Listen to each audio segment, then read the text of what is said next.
All right, guys. Welcome to Stanton. This is Sports Talk Around the Nation. I'm Brandon here with Matt and Josh again.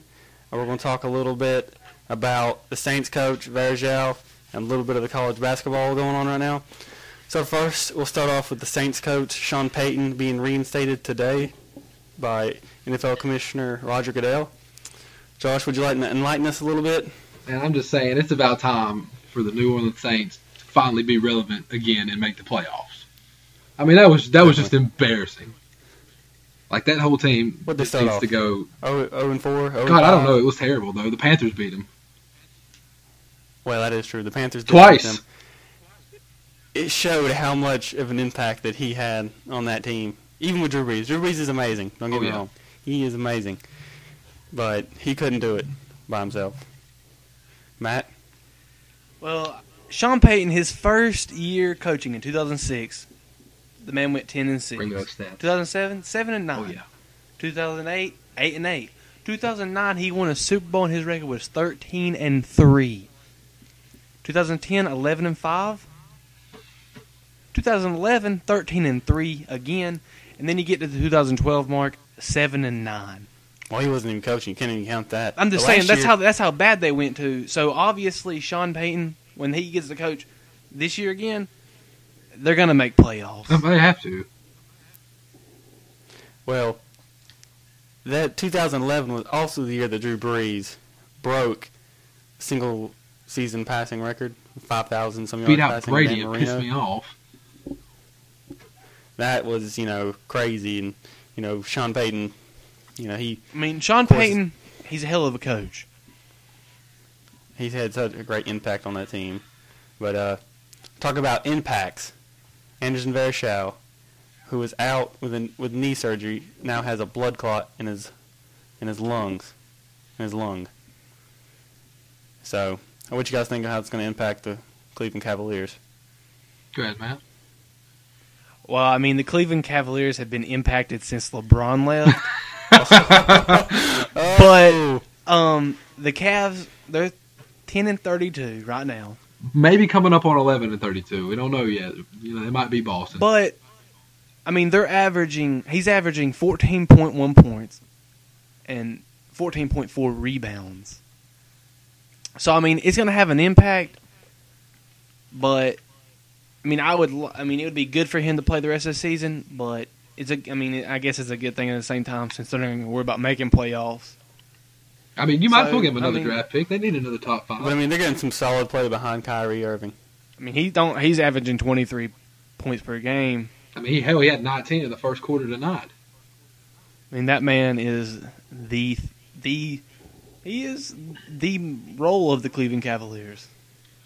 Honestly, I really don't think it matters. They're not going to make the playoffs anyway. They're not that good of a team as it is. They need another top 5 draft pick in there. Do you think they would have made the playoffs? No. Or had a chance to they're make the playoffs? 10-32. They're 10-32 now. They just lost him like a month ago. Those extra 6 or 7 games wasn't going to make a difference. It's only going to make the record worse and get them a better pick in the long run. So you don't think? It's obviously an impact losing a big star, or not really a star, but a big piece like Varejaos. But honestly, it's going to make them better in the long run when they get a better draft pick. He started off doing great. Oh yeah. I think the first game of the season he had a triple double. Yeah, I think he's had 2 or 3, honestly. So I thought he's gonna come out and have the best season of his whole career, but now this has just happened. So maybe next year, we'll see some, like Josh said, get some good draft picks for Cleveland, and they might be a playoff potential. They've got a really young core. All they need is another small forward in there. Oh God, that's a really good starting core. You have a great point guard already. Yep. You have a good center. Tristan Thompson. They got what's the shooting guard? Jesus Christ. Dion. They got Dion this year. Dion. They get a small forward in there. That entire roster is under 25, except for Varejao. That's good. And they just got Wayne Ellington let's today. Let's talk a little college basketball with the new rankings of Duke now going number 1. Again. Matthew? Well, Duke's back at number 1, which I like to see. I'm a Duke fan at the heart. What I just did not like to see when they lost to NC State. I don't understand And if Mr. Conley's watching this, I congratulate NC State. Mr. Conley, shout out.